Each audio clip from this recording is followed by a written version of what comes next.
Would you rather date a wealthy internet fraudster or build with a young broke accountant who has potential? Rachel lived in a bustling university hostel with her two close friends, Kemi and Ada. The three of them shared a single room, decorated with posters of celebrities and scattered with stylish clothes and makeup kits. Kemi and Ada are known for their love for parties and nightlife. Every weekend, they dressed lavishly, putting on latest shoes and sparkling jewelries. They always had a different guy waiting outside in flashy cars, ready to take them to club or fancy restaurants. Rachel, on the other hand, was different. At 23 years old, she was a quiet and focused girl. She never missed her lectures and spent her evenings studying. She had a boyfriend, Tunde, who worked in a bank in the town. Tunde was not rich, but he was kind and responsible.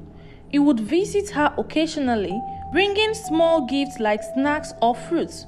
Though Rachel loved him, she sometimes felt embarrassed because Tunde couldn't spoil her the way Kemi and Ada's boyfriend spoiled them. One Saturday afternoon, the girls sat in their room chatting and laughing. Kemi held up a shiny gold necklace that her boyfriend had just gifted her. "Can you see this?" Kemi said, her voice filled with pride. "My babe gave me this yesterday. Pure gold. He said I deserve the best." Ada clapped her hand excitedly. "Wow, this is so fine. My boyfriend also gave me a designer bag last week. It cost a fortune, but he said anything for his queen." Both girls laughed, admiring the necklace. Rachel sat quietly on her bed, watching them. She didn't have anything to contribute. Tunde had never bought her expensive gifts like that. She felt a small pang of envy in her chest, but forced herself to smile. "Rachel," Kemi teased, "why are you so quiet? Don't tell me Tunde hasn't bought you anything special before." Rachel forced a smile and shook her head. You know Tunde is different. He's not like that." The girls exchanged glances and giggled. Rachel felt uncomfortable but said nothing. The next day was Sunday and Tunde came to visit Rachel. She was so happy to see him, but she had something on her mind. After they chatted for a while, she decided to ask him for some money. "Tunde," she said, trying to sound casual, "I was thinking of braiding my hair. I saw a nice style at the salon, but it's a bit expensive. Can you help me with some money?" Tunde looked at her surprised.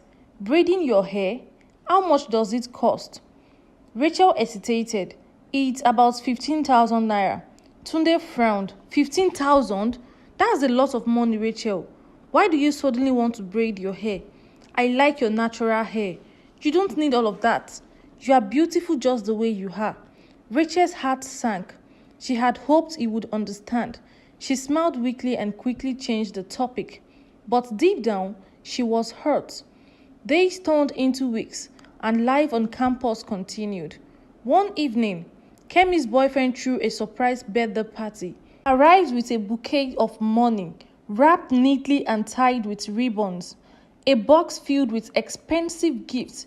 Kemi screamed in excitement as everyone in the hostel gathered to celebrate with her. "Ha, Kemi, your boyfriend is too much," one of the girls said. "You are so lucky," another added. Rachel stood in the corner watching the scene. She smiled, but inside, she felt a deep longing. She wished Tunde would do something like this for her. Later that evening, Kemi invited Rachel to join her for her birthday dinner. "Rachel, you must come. It's a fancy restaurant in the town. Everyone will be there."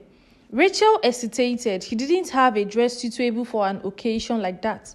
After much thought, she decided to call her boyfriend Tunde. She went into the room, closed the door, and dialed his number. "Hello, Tunde," she said softly. "I need a small favor. Can you send me some money? I want to buy a dress for Kemi's birthday dinner." Tunde's tone changed immediately. "A dress? Rachel, you don't need to go for that dinner. What's the point? Stay in your hostel and focus on your studies." "But Tunde," she started, her voice pleading. "No, Rachel," he said firmly. "I don't like this idea. You shouldn't be running around like those other girls. You are better than that. Rachel's heart dropped. She ended the call and sat on her bed, fighting back tears. Unbeknownst to her, Ada had overheard the conversation. Ada walked into the side of the room and sat beside her. "Rachel, why are you still with this guy?" she asked bluntly. "He doesn't spend on you, he doesn't let you enjoy yourself, and he's always controlling you. What's the point?" Rachel didn't know what to say. "Listen," Ada continued, "you are a beautiful girl and you deserve better. If Tunde won't treat you like a queen, someone else will. Come, I will give you one of my dresses tonight, but you have to promise me something." "What?" Rachel asked hesitantly. "You have to meet someone new at the dinner. Forget about this Tunde guy. For just one night." Rachel hesitated, but the pressure was too much. She nodded slowly. "Okay," she said. That evening, Rachel wore a stunning red dress that Ada had given her. It fit her perfectly, and for the first time in a long while, she felt beautiful. As she stood in front of the mirror, Ada smiled. "Now you look like a proper queen," Ada said. When they arrived at the restaurant, the atmosphere was lively. The room was filled with laughter, music, and aroma of delicious food. Kemi's boyfriend had gone all out, and everyone was having a good time. As the night went on, Rachel felt a mix of excitement and nervousness. She had never been in such settings before. Her mind wandered to Tunde, but she quickly pushed the thought aside. "Rachel," Ada whispered, pointing to a table across the room. "That guy over there has been staring at you since we walked in." Ada said, and they both laughed about it. The party was the kind of event that Kemi and Ada lived for. The VIP restaurant section was filled with loud laughter, flashing cameras, and bottles of expensive champagnes on every table. Music boomed in the background as wealthy young men spray money recklessly on the dance floor. Rachel, who was seated in a corner with Ada, felt like she was in a different world. Everywhere she looked, guys in designer clothes flaunted their wealth, tossing wads of cash as though it had no value. Some even tossed bundles of money directly at the feet of ladies who picked it up with excitement. Rachel felt out of place, but stayed glued to her seat, sipping from a glass of juice Ada had brought her. Suddenly, a tall, confident man approached their table. He was strikingly handsome, with a bright smile. He was dressed in a white outfit and a gold accessories that sparkled under the light. "Good evening, ladies," he said smoothly, his eyes fixed on Rachel. "Good evening," they replied in unison, though Rachel's voice was barely audible. "My name is Chijioke," he said, his smile growing wider, "and you must be the most beautiful woman I've seen tonight." Rachel shifted uncomfortably, unsure how to respond.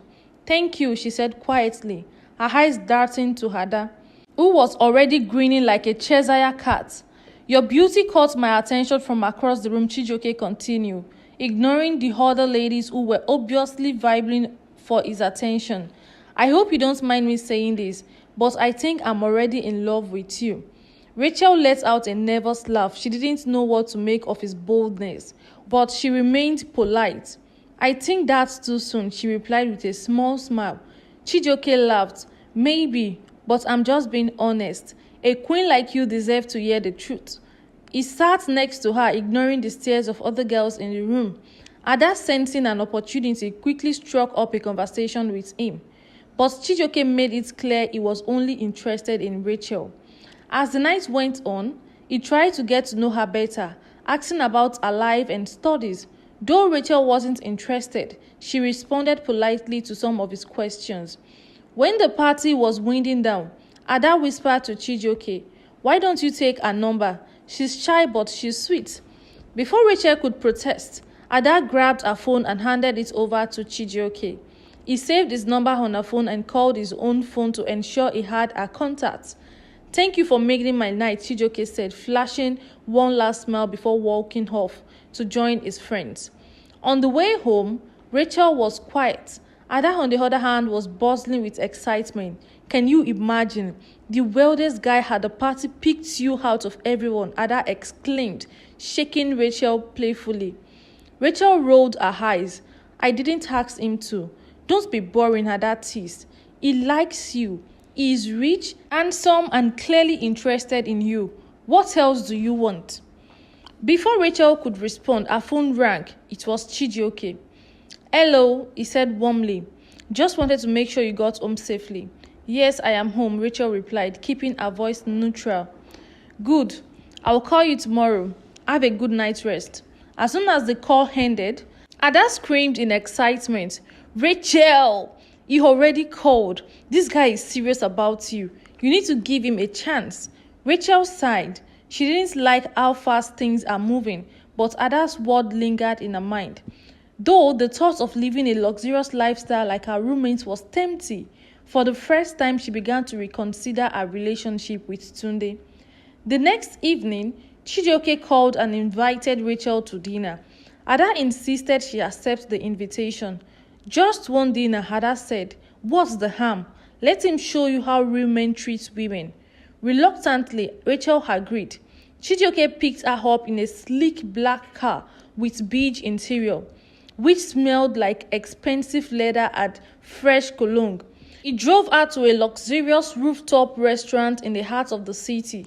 The restaurant was breathtaking, candlelit table, and a live band was playing soft jazz. Chijioke pulled out a chair for her and ordered the most expensive items on the menu.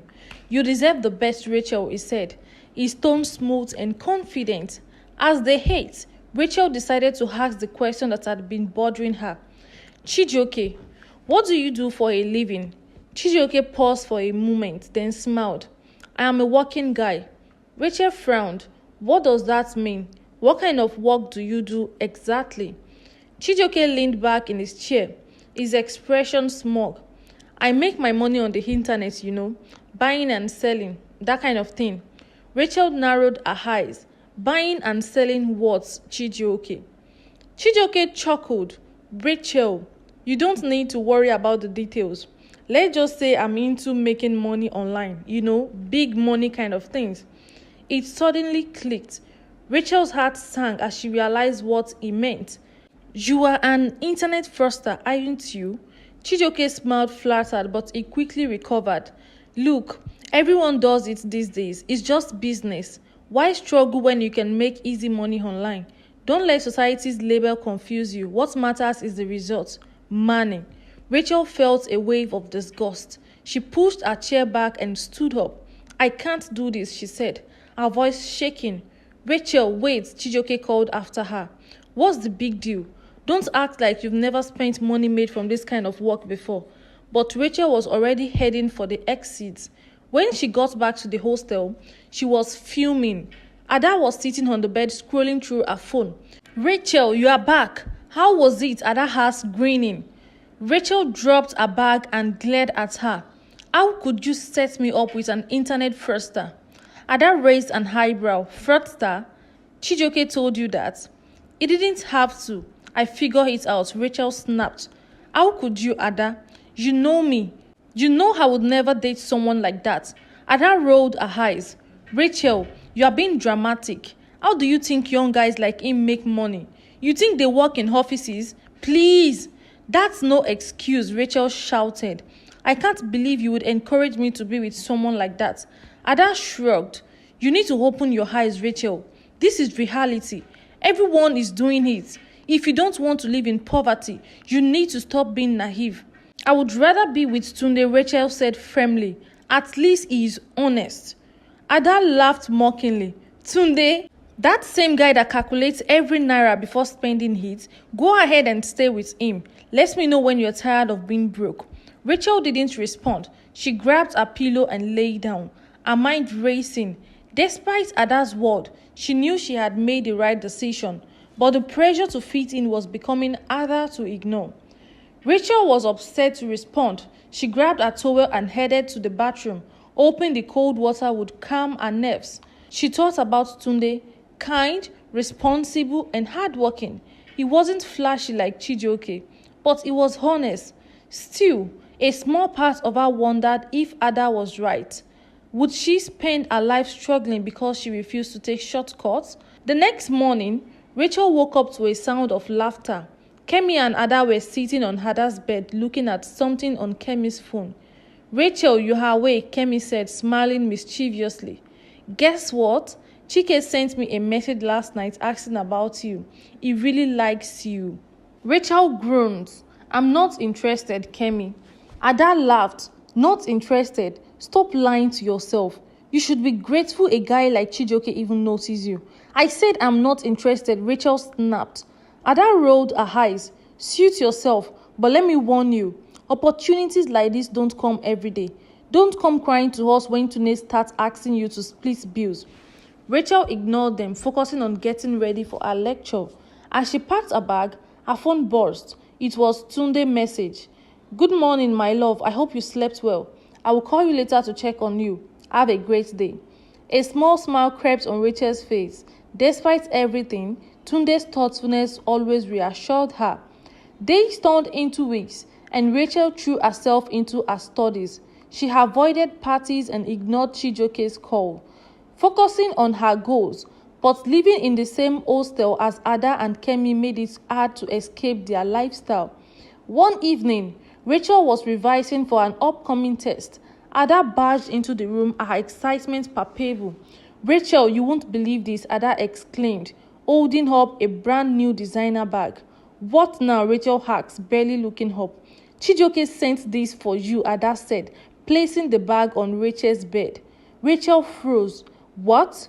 Why would he do that? He said he feels bad about how things ended and wants to apologize.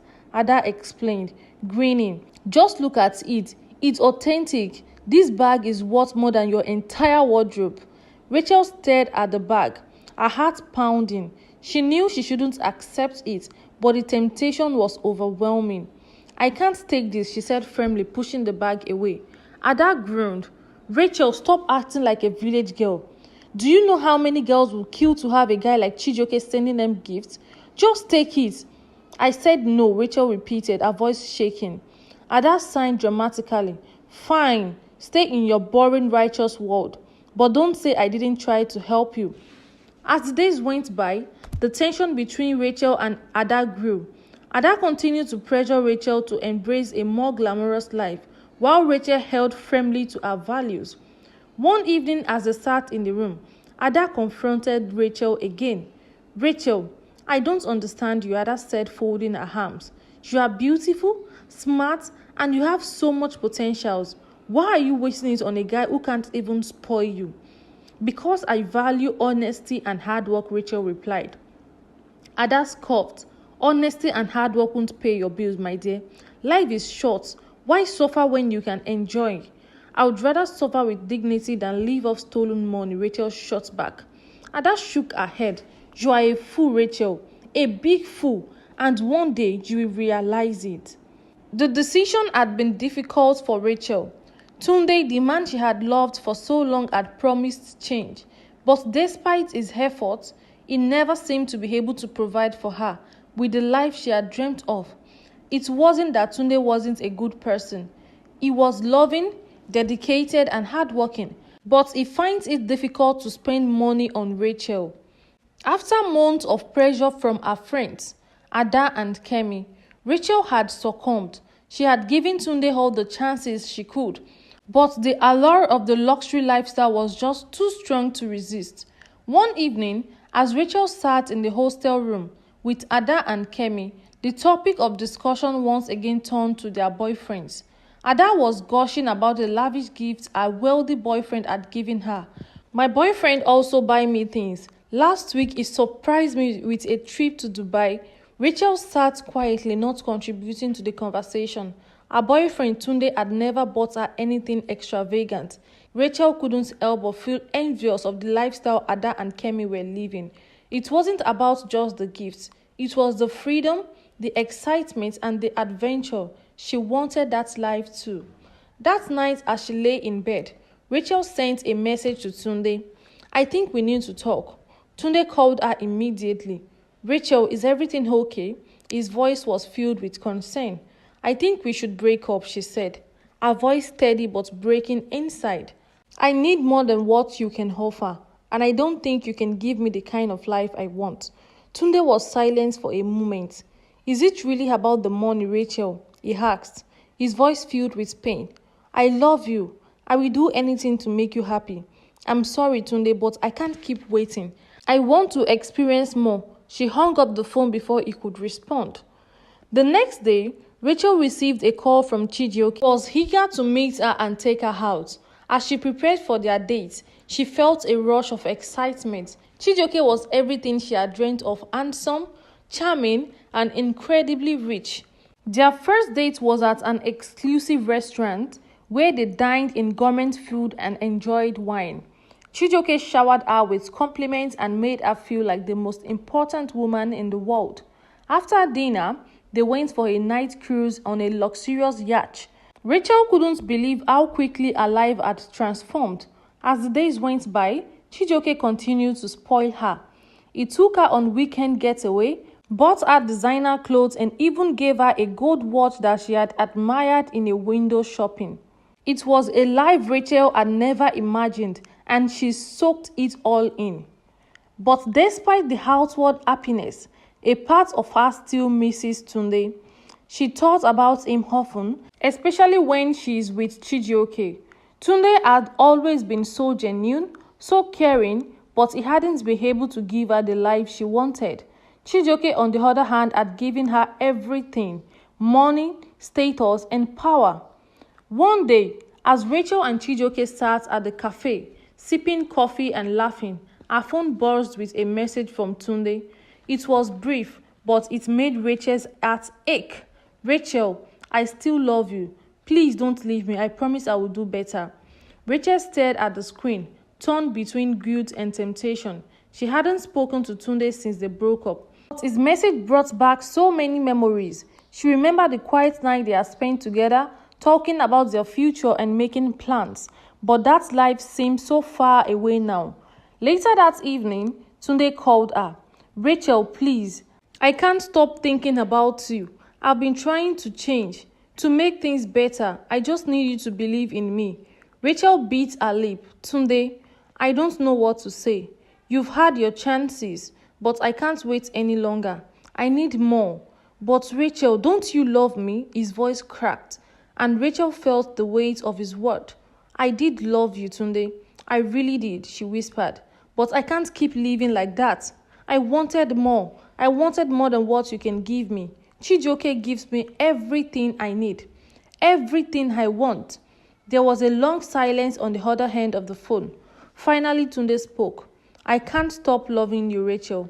I will always be here waiting for you to come back. If you ever realize what you've lost, I will be here." Rachel hung up the phone, tears welling in her eyes, but she quickly wiped them away. She couldn't go back now, not after everything she had had with Chijioke. Months passed and Rachel became more and more consumed by her new life. She rarely went to class anymore, spending her days shopping, partying, and traveling. Chijioke made everything seem effortless, and she felt like she was living a dream. But deep down, she knew something wasn't quite right. She didn't know much about Chijioke's work, but his wealth was undeniable. He was always busy on his laptop and on phone calls. One day, Rachel was sitting in his penthouse apartment when she saw police officers outside. They were here for him. They barged him, confiscating everything: his cars, his jewelries, his money. Chijioke was arrested, and Rachel was left in shock, unable to process what was happening. "What's going on?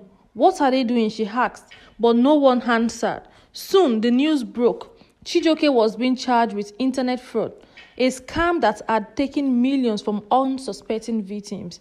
The luxury lifestyle that Rachel had been living was built on lies and deception. The man she has chosen over Tunde was a fraudster, and now everything was gone. As the week went by, Rachel's life unraveled. The authorities seized everything Chijioke had given her: the houses, the jewelries, and the designer wares. She was left with nothing. Worse still, the university had rusticated her for her involvement with Chijioke. The media had caught wind of her association with him, and soon she was featured on the news, branded as a companion of a criminal. Rachel sat quietly in her hostel room one day, lost in deep thought. "Rachel, what are you thinking?" Ada asked one afternoon. Rachel raised her head silently to look. Her eyes red from crying. I don't know what to say, Ada. I thought I was living the dream, but now I have nothing. I lost everything. Well, honestly, it was bound to happen, Kemi said. You cannot play with fire and not get burnt. Rachel spent the next few months trying to rebuild her life, but it wasn't easy. Her name was tarnished, and her dream of luxury lifestyle was shattered. She realized too late that she had made the wrong choice. As she sat alone one evening looking at her phone, she thought of Tunde. She wondered where he was and what he was doing. Maybe, just maybe, he had not moved on. But a part of her hoped he hadn't. She missed his kindness, his love and his dedication. She thought of calling to get back to him. She picked up her phone and dialed his number. Tunde's phone rang.